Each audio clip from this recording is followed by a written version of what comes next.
រីជាទីទ្រង់បដូរព្រះជន្មលួងបាបធន់នៅលើឈើឆ្កាងដោយសារបាបរបស់មនុស្សលោកទ្រង់គ្រងគ្រប់យ៉ាងជាផងតាងថាទ្រង់ស្នេហ៍កូន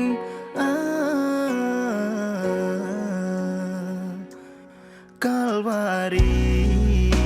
ជាទីទ្រង់រងទុកជួទ្រង់ប្រោលួង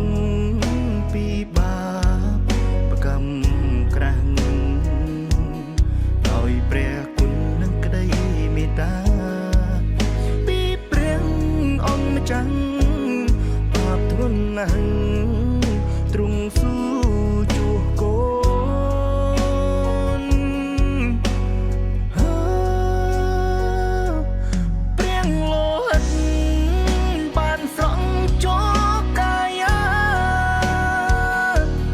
សូនសង្ខាជីវ៉ា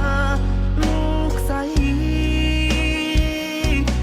គេប្រមាថមើលងាយវិដំ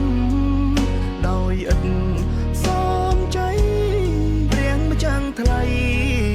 រងទុកទុំនឹងទ្រង់ឈឺចាប់បំផុតហួប្រមាណជួយគ្រប់ប្រាណឲ្យរួចពីអន្ទាក់ស្រង់យើងចេញពីសេចក្តីស្លាប់